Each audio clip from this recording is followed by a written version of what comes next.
नमस्कार साथियों, स्वागत है आपका BHU चैनल में। तो हम लोगों ने सूर्यकांत त्रिपाठी निराला जी की कविताओं के बारे में देख लिया था और उनका संक्षिप्त जीवन परिचय प्राप्त कर लिया था।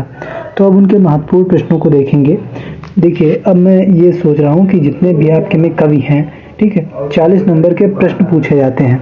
तो मैं देख रहा हूँ जितने भी महत्वपूर्ण प्रश्न हैं उन सभी को कराए दे रहा हूँ। ठीक है, आप इन सभी प्रश्नों को देख लीजिएगा और अच्छे से पढ़ लीजिएगा। और व्याख्या तो अभी ग्रुप में एक लोगों ने PDF भेजी है, उससे देख लीजिए टेलीग्राम ग्रुप पे। और मैं भी देखूंगा तो कुछ PDFs भेज दूंगा। ये फिलहाल हम लोग सबसे पहले महत्वपूर्ण प्रश्नोत्तर कर लेते हैं। तो पहला प्रश्न है, निराला के काव्य में अंतर्निहित प्रगतिशील चेतना एवं प्रयोगशीलता का उद्घाटन कीजिए। ठीक है, तो आइए इसका उत्तर देखते हैं। निराला हिंदी साहित्य के महान कवि थे जिनके काव्य में अंतर्निहित प्रगतिशील चेतना और प्रयोगशीलता का उद्घाटन होता है। देखिए, जो मैंने आपको बताया था कि आधुनिक काल के सबसे पहले भारतीय युग, द्विवेदी युग, फिर छायावादी, फिर प्रगतिवादी, फिर प्रयोगवादी। ठीक है, तो वही चीज़ है कि प्रगतिशील चेतना और प्रयोगशीलता। ठीक है, ये सभी उनके काव्य में अंतर्निहित है। ठीक है, तो उसी के बारे में बताना है, तो वही देखते हैं। तो इनके काव्य में एक विशेष चेतना थी जो समाज में विभिन्न मुद्दों और मनोभावनाओं को छूने का प्रयास करती थी। निराला के काव्य में प्रगतिशील और प्रयोगशील तत्व तो प्रारंभ से ही विद्यमान थे। समाज हित को लक्ष्य करने वाले कवि की अधिकांश कविताएं प्रगतिशील तत्वों का उन्नयन करने वाली हैं।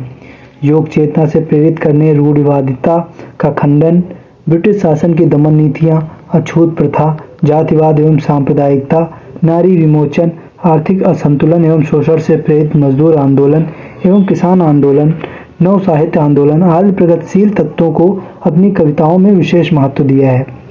निराला की छोटी बड़ी सारी कविताएं जनजीवन के उत्कर्ष के साधन के रूप में समर्पित थी। अतः कवि के रूप में निराला की देन अद्वितीय है। अपनी प्रतीकात्मक कविताएं गरम पकौड़ी में निराला जी ने सुधारवादियों के पथ में बाधाएं उपस्थित करने वाले निम्न जाति वालों को कटाक्ष किया है। कवि कहते हैं, अरी तेरे लिए छोड़ी ब्रह्मन की पकाई मैंने घी की कचौड़ी। ठीक है, तो यहाँ पे वे निम्न जातियों के प्रति कटाक्ष करते हैं। छायावाद में नव या नूतन के प्रति अभूतपूर्व ललक है। यह ललक निराला के काव्य में भी जगह जगह मिलती है। निराला की रचनाशीलता के सामने दो चुनौतियां थी। एक तो खड़ी बोली के विकास की, दूसरी उसको नई काव्य भाषा के रूप में प्रस्तुत करने की। रूपगत विविधता और प्रयोगशीलता से संपन्न रचनाएं निराला के साहित्य में हमें शुरू से ही इसी वजह से मिलती आई हैं। निराला ने अपने लेखों में भाषा और साहित्य को भी उसी स्तर तक या उससे भी आगे ले जाने की रचनात्मक कोशिश की है।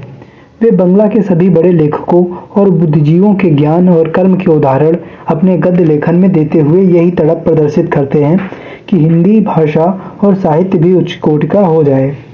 इसके लिए वे स्मृति, सत्ता और भविष्यत यानी अतीत, वर्तमान और आगे के विचार और ज्ञान के भंडार में से रत्न चुनने और अपने काव्य में पिरोने में कतई संकोच नहीं करते थे।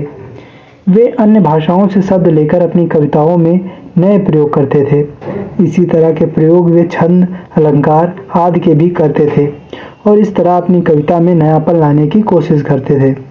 वीणा वादिनी वरदे का वाचक सरस्वती से यही वरदान मांगता है। नौ गति नौ लय ताल छंद नौ, नवल कंठ नौ, जलद मंद्र रौ, नौ नभ के नौ विहंग वृंद को, नौ पर नौ स्वर दे। ठीक है, उनका काव्य सामाजिक विकल्पों की ऊंचाइयों की ओर इशारा करता है और उनकी रचनाएं भाषा और साहित्य के क्षेत्र में अद्वितीयता का प्रतीक है। इस प्रकार निराला का काव्य प्रगतिशील चेतना और प्रयोगशीलता का अद्वितीय संगम है जो समाज को सोचने और बदलने के लिए प्रेरित करता है। ठीक है, तो ये पहले प्रश्न का उत्तर हो जाएगा। इसी प्रकार और भी जो प्रश्न वो जल्दी हम लोग देख लेंगे। उसके बाद इसी प्रकार जितने भी महत्वपूर्ण प्रश्न हैं वे सभी मैं करा दूंगा। आप लोग वीडियोस देखते रहिएगा और अपनी परीक्षा की तैयारी करते रहिए। धन्यवाद।